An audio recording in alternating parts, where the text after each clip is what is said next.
مجازی طور پر اللہ نے جن کو طاقت دی، قوت دی، جن کو رب نے بادشاہ بنایا، دنیا میں وہ بادشاہ بنے ہوئے ہیں۔ قیامت کے دن کوئی یہ دعویٰ نہیں کر سکتا کہ میں بادشاہ ہوں، کوئی یہ کہہ نہیں سکتا کہ میں بادشاہ ہوں، میں مالک ہوں، میں اختیار والا ہوں۔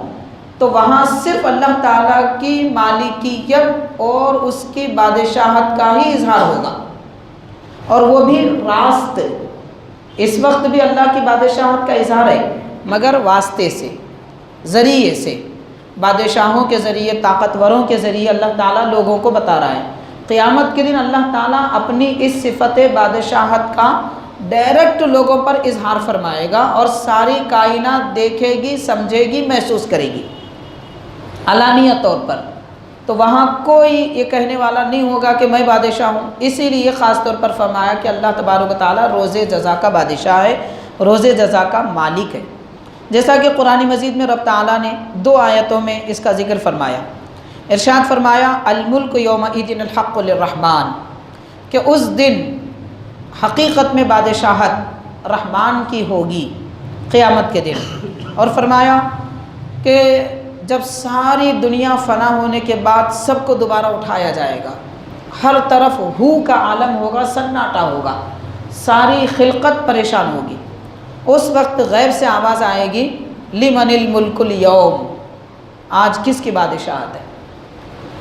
آواز غیب سے آئے گی، پھر وہی آواز غیب سے جواب میں آئے گی للہ الواحد القہار، ایک یکتا اور غیظ و غضب والے، قہر والے مالک اور اس پروردگار کی آج بادشاہت ہے۔ تو چونکہ وہاں پر بادشاہت کا، رب کی سلطنت کا اعلان قیامت کے دن خاص طور پر ہوگا، اور کوئی کہنے والا نہیں ہوگا کہ میں ہوں، اسی لیے مالکی یوم الدین فرمایا۔ حاضرین، اس کے بعد اور 2 باتیں لفظ مالک کے متعلق ہمیں سمجھنی ہیں۔ وہ یہ ہے کہ قرآن شریف میں بہت ساری آیتیں ایسی ہیں، جیسا کہ ابتدا میں آپ حضرات نے سن رکھا ہے کہ 7 قراتیں ہیں قرآن مجید کو جس سے پڑھا جاتا ہے۔ جیسے ایک مثال یہ لیجیے کہ بعض قرآن مالکی یوم الدین پڑھا، امام عاصم کوفی رحمۃ اللہ علیہ نے وہی سب پڑھتے، لیکن بعض دوسرے قاریوں نے جو اکابر تھے، اور یہ حضور پاک صلی اللہ علیہ وسلم سے منقول ہے، صحابہ کرام نے حضور پاک صلی اللہ علیہ وسلم سے سنا کہ اللہ کے نبی نے یہ بھی پڑھا، یہ بھی پڑھا، حضور نے جو تلاوت فرمائی وہی پڑھتے ہیں۔ تو ایک روایت میں آتا ہے مالکی یوم الدین۔ ہم نے کئی لوگوں کے نام بھی سنے ہوں گے، کسی کا نام عبد المالک ہوتا ہے، کسی کا نام عبد الملک ہوتا ہے، فرق ہے دونوں میں۔ تو ملک عربی میں بادشاہ کو کہتے ہیں، اور مالک اس آدمی کو کہتے ہیں جو کسی چیز کا خریدار ہو، مالک ہو، اختیار رکھتا ہو۔ مثال کے طور پر ہم نے ہمارا گھر خریدا، اپنی زمین خریدی، تو ہم اپنے گھر کے مالک ہیں۔ لیکن ہم دیکھتے ہیں کہ دنیا میں بہت سارے بادشاہ آئے، اب بھی موجود ہیں، یہ لوگ اپنی اپنی پراپرٹی کے مالک ہوتے ہیں، لیکن ہر حکومت میں سرکاری کچھ ایسی پراپرٹی ہوتی ہے اس کا کوئی بادشاہ مالک نہیں ہوتا، تو بادشاہ کو ملک کہتے ہیں۔ وہ ہر چیز کا مالک نہیں ہوتا، اور جو مالک ہوتا ہے وہ جو اس نے خریدا، جو اس کو دیا گیا، جو اس کے تحفے میں آیا، جو اس کو میراث میں آیا، وہ سب کا مالک ہوتا ہے۔ یہ 2 باتیں بس ہماری سمجھ کے اعتبار سے، ورنہ اللہ تبارک و تعالیٰ کے صفت کے اعتبار سے نہیں ہے۔ خالق کائنات مالک ہے، اس طرح مالک ہے کہ وہ خود مالک ہے، رب نے کوئی چیز خریدی نہیں، بے خریدے وہ مالک ہے، اس کو کسی نے دیا نہیں، بے دیے گئے وہ مالک ہے، وہ سب کو عطا فرماتا ہے۔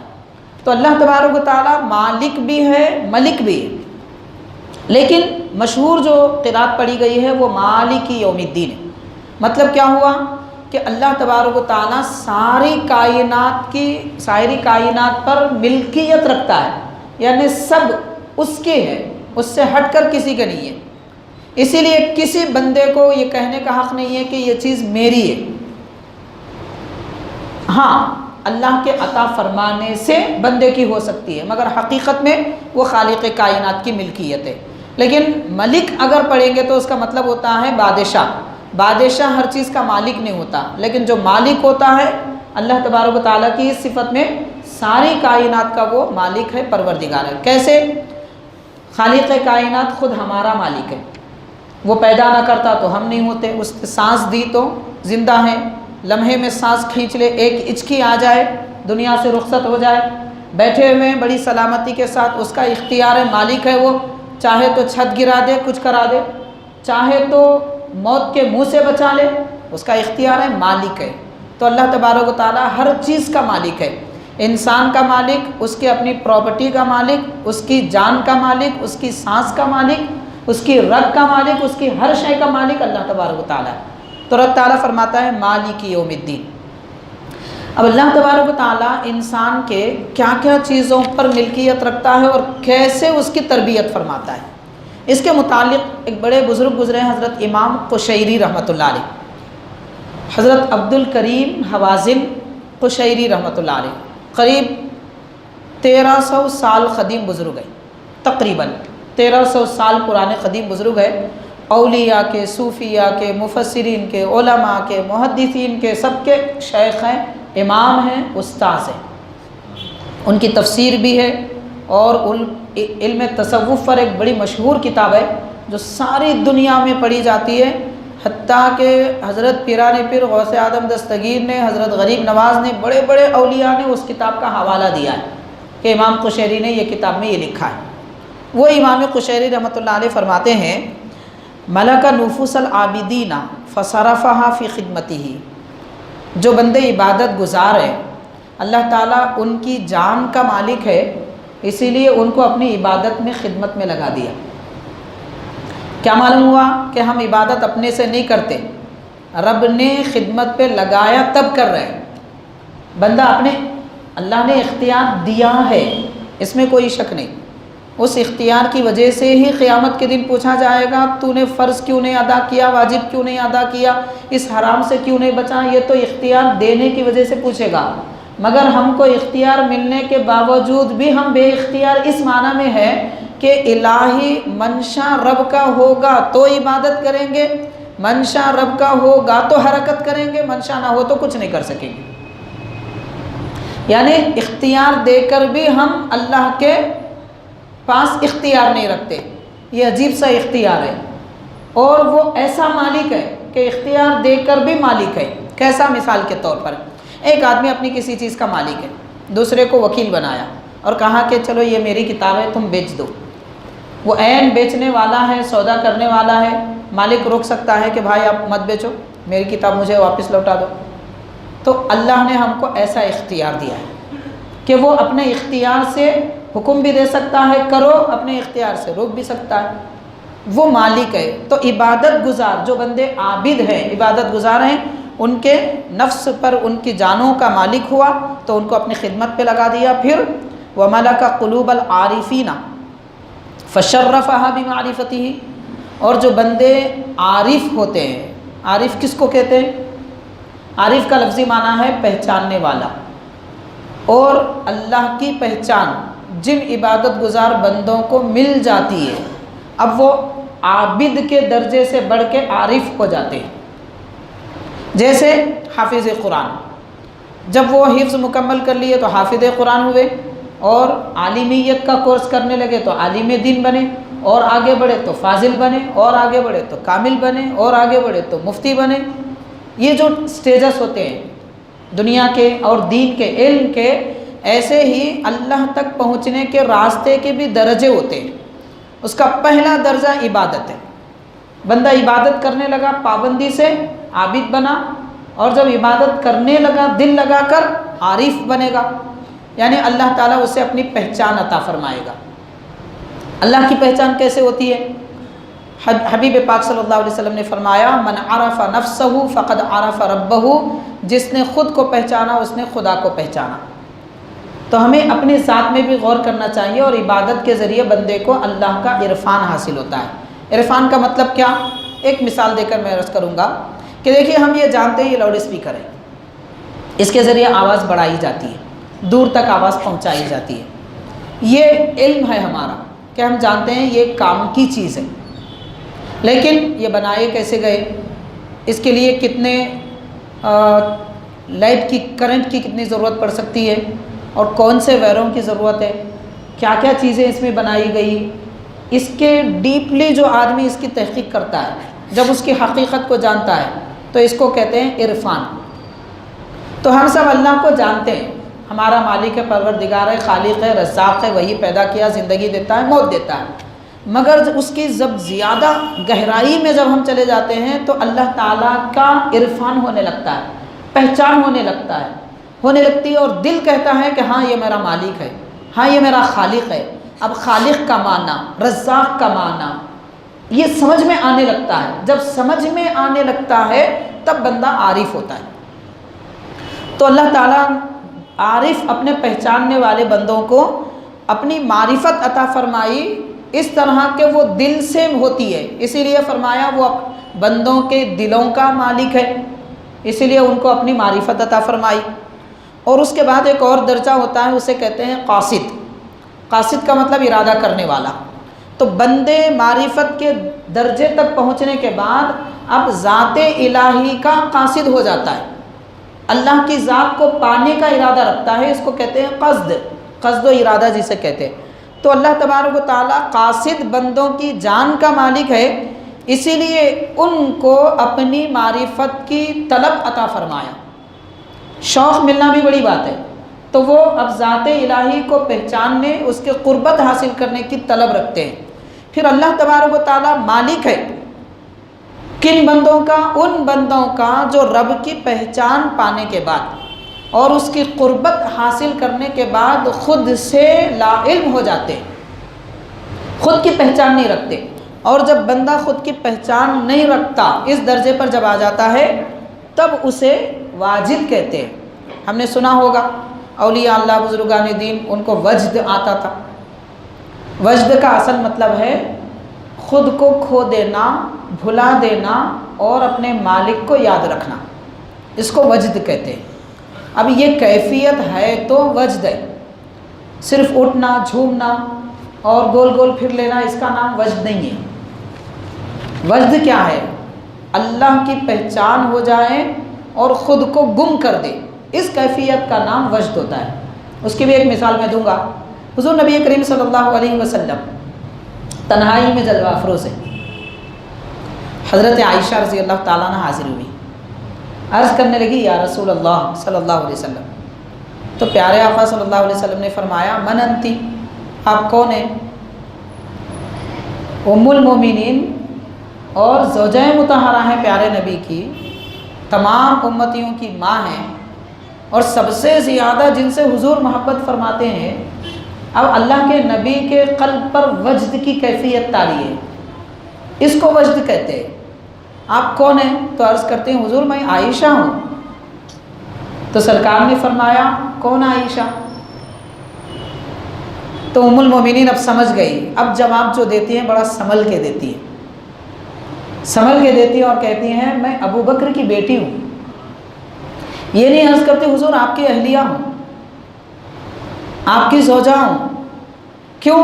یہاں مرحلہ، اس کے بعد اگر کوئی دوسرا لفظ نکل جاتا، امکان تھا کوئی ایسا کلمہ نہ نکل جائے کہ پیارے نبی اللہ کی یاد میں مستغرق ہیں، غرق ہیں، جیسے کوئی آدمی پانی میں ڈوب جاتا ہے، پیارے آقا رب کی یاد میں ڈوبے ہوئے، اور جب آدمی پانی میں ڈوب جاتا ہے تو اس کا سارا بدن چھپ جاتا ہے۔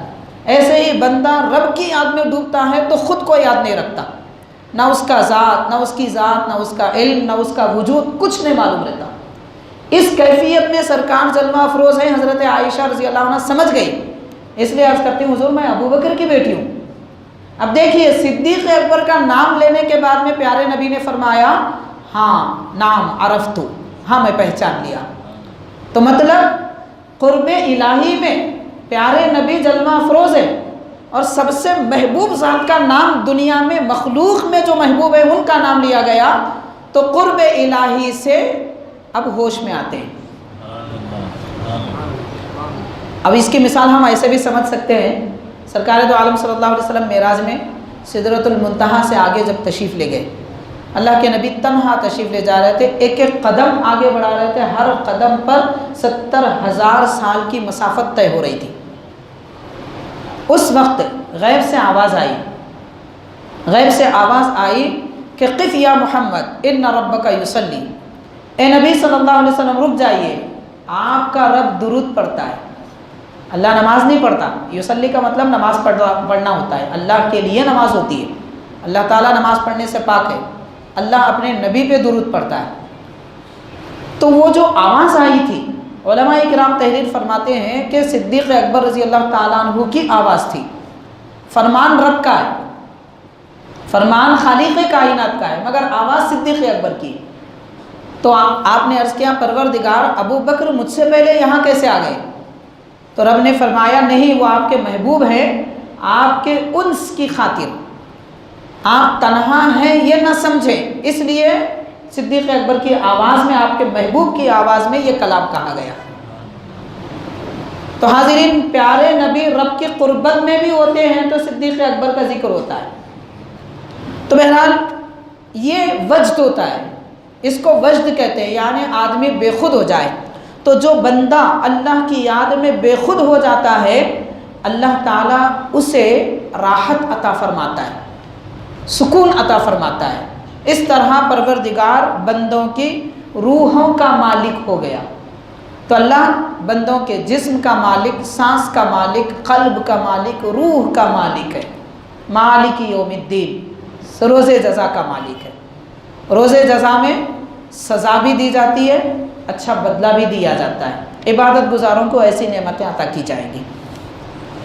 حاضرین، اس کے بعد دوسری آیت کریمہ ہے ایاک نعبد و ایاک نستعین، جس کا ترجمہ ہے کہ اے پروردگار ہم تیری ہی عبادت کرتے ہیں اور تجھی سے مدد مانگتے ہیں، تیری ہی عبادت کرتے ہیں، تجھی سے مدد مانگتے ہیں۔ یہاں تک جو آیتیں تھیں، الحمدللہ رب العالمین، الرحمن الرحیم، مالک یوم الدین، ان تین آیتوں میں خالق کائنات کی ثنا، حمد اور تعریف ہے، ثنا، حمد اور تعریف ہے، یہ تین آیتوں میں۔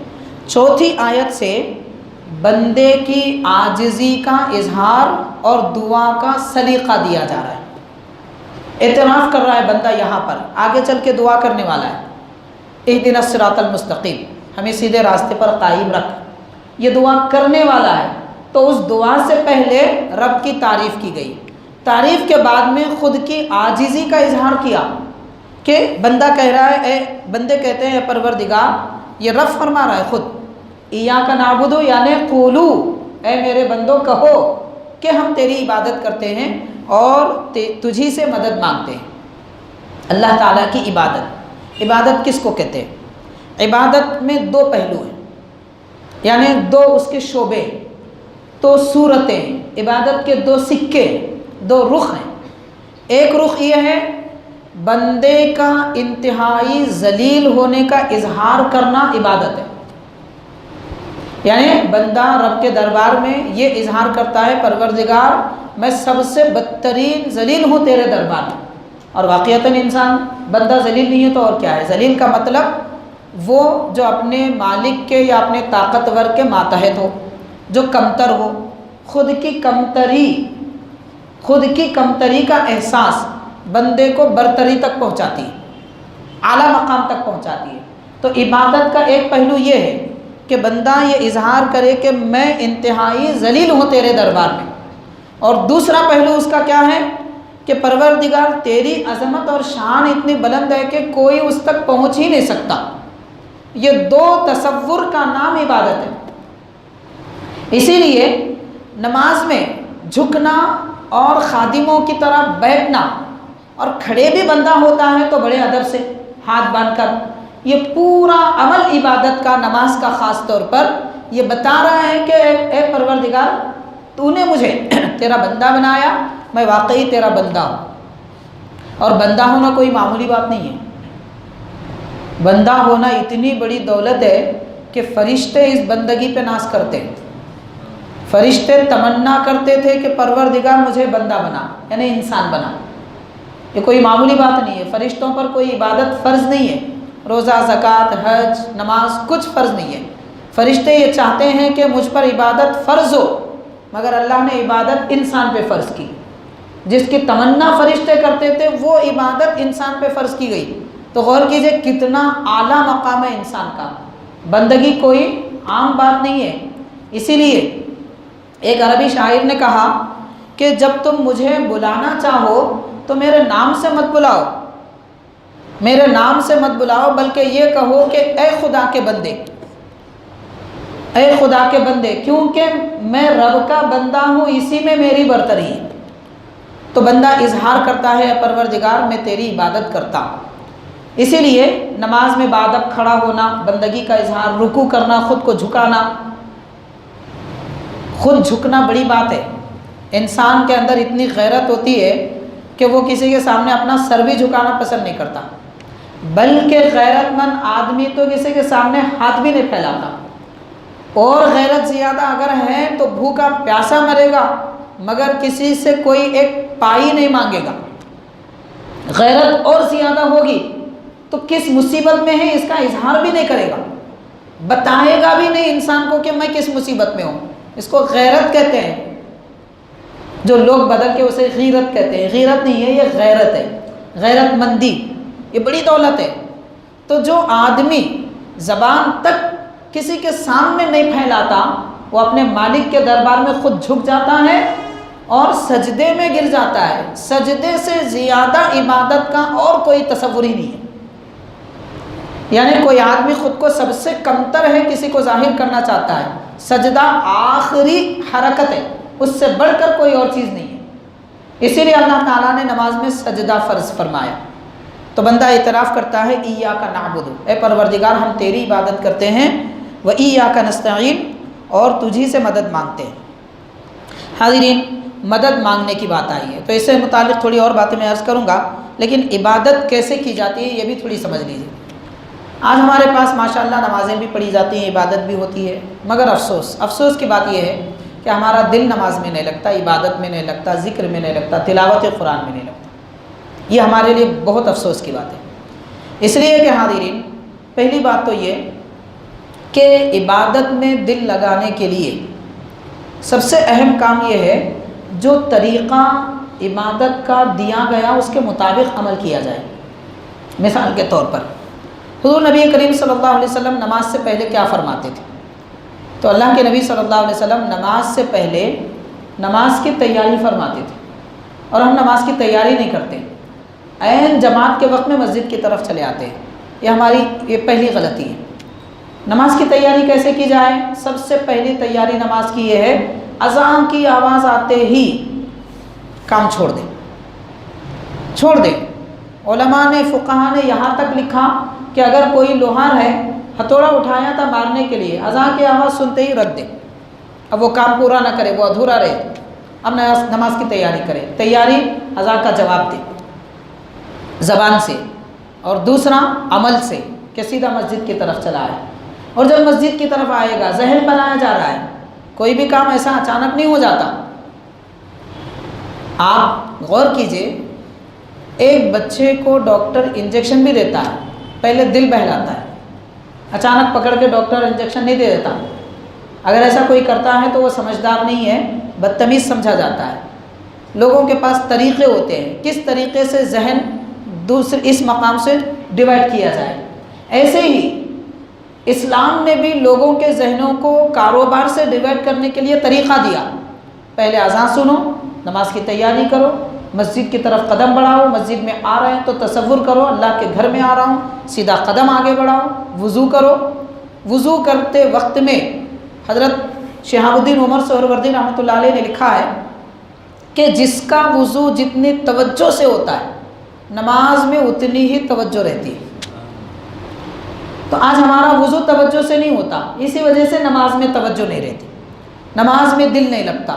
تو پہلے وضو اچھا کیا جائے، کیسا طریقہ حضور نے عطا فرمایا۔ پھر مسجد میں آتے ہی سنتیں رکھی گئی، سنتیں ادا کرنا۔ سنت سے پہلے اور ایک نماز ہوتی ہے، وضو کیے، وضو کرتے ہی تحیۃ الوضو پڑھیے۔ وضو کے اعضاء سوکھنے سے پہلے 2 رکعت نفل نماز پڑھی جاتی ہے، تحیۃ الوضو۔ تو یہاں فرض میں آنے کا دروازہ کھلتا ہے۔ مسجد میں داخل ہوتی ہی تحیۃ المسجد 2 رکعت کم از کم ادا کریں، اور دل لگتا ہے، دروازہ اور کھولا گیا، راستہ ہموار کیا گیا۔ پھر اب سنتیں ادا کی گئی، اب جماعت میں شریک ہوں گے تو دل لگے گا۔ تو اتنے ترتیب بتائی گئی. تو اب دل جس کا نماز میں لگتا ہے، عبادت جو بندہ کرنا سیکھ لیتا ہے، وہ کیسی عبادت کرتا ہے، اس کی 2-3 مثالیں میں آپ کو سناؤں گا. صحیح بخاری کی حدیث ہے. ایک جنگ سے چند صحابہ اکرام واپس تشریف لا رہے تھے، اور صحابہ اکرام کا طریقہ تھا کہ وہ ہمیشہ کام بانٹتے تھے، کام بانٹ کے کرتے تھے. تو انہوں نے یہ طے کیا کہ رات میں آدھا حصہ کچھ حضرات سو جائیں اور باقی حضرات عبادت کریں، پھر آدھی رات گزرنے کے بعد میں جو سو گئے تھے وہ جاگیں، باقی لوگ عبادت کریں. یہ طریقہ کار تھا. تو ان میں سے جماعت جتنی بھی تھی صحابہ کرام کی، ان میں سے ایک صحابی نے کہا کہ آپ سب سو جائیے، جب آدھی رات ہو جائے گی تب میں آپ میں سے کسی ایک کو جگا دوں گا. چنانچہ وہ ایک صحابی، ایک بڑا اونچا مٹی کا ٹیلا تھا، راستے میں دشمن سے لڑ کے فتح کامیابی حاصل کر کے آ رہے تھے. تو مٹی کے ٹیلے کے اس جانب سارے صحابہ کرام آرام فرما رہے ہیں، اور ایک صحابی ٹیلے کے اوپر کھڑے رہ کر نماز ادا فرما رہے ہیں. جو دشمن بچے تھے پھر وہ شرنگیزی کی خاطر پلٹ کے آتے ہیں، پیچھا کرتے ہوئے دیکھتے ہیں کہ ایک صحابی کھڑے ہوئے، سمجھتے ہیں یہ مسلمان ہے، تیر اندازی کرتے ہیں، تیر پھینکتے ہیں. اتنے تیر پھینکتے ہیں کہ ان کا جسم چھلنی ہو جاتا ہے، مگر وہ صحابی رسول ہیں کہ کھڑے کے کھڑے ہی ہیں. اندھیرا ہے. تو آپ اپنے عمل سے کیا طریقہ دے رہے تھے؟ پہلی بات یہ بتانا چاہ رہے تھے کہ میرے جسم کو 1000 تیر لگ جائیں، میں زمین پر نہیں آؤں گا، گروں گا نہیں، اور نماز نہیں چھوڑوں گا. کیوں؟ اگر ان کو یہ پتہ چلے کہ یہ زخمی ہو گئے، اب گر گئے، تو فوراً حملہ کریں گے اور صحابہ کرام جو آرام کر رہے ہیں ان پر حملہ ہو جائے گا. تو ان کی حفاظت کی خاطر نماز میں ویسے ہی باقی رہے اور قائم رہے، کھڑے رہے. اگرچہ کہ تیر لگنے کے بعد خون بہتا ہے، خون بہنے کے بعد وضو ٹوٹتا ہے، وضو ٹوٹا تو نماز بھی نہیں رہی، لیکن اس کے باوجود وہ نماز کی حالت میں کھڑے رہتے. یہ ایک بات ہوئی. دوسری بات یہ، وہ نماز میں اتنے منہمک تھے کہ تیر اندازی کے باوجود ان کو پتہ تک نہیں چلا کہ تیر برسائے جا رہے ہیں. اس کیفیت میں نماز پڑھ رہے تھے، اسی لیے نہ ان کو درد ہوا، نہ تکلیف ہوئی، نہ وہ گرے اور نہ ہی انہیں تکلیف ہوئی. آخر دشمن بیزار ہو کر چلا گیا. اس طرح کی نمازیں اور عبادتیں کیا کرتے تھے. اس کا احترام بندہ کرتا ہے نماز میں کھڑے رہ کر، اے پروردگار ہم تیری عبادت کرتے ہیں، تجھی سے مدد مانگتے ہیں.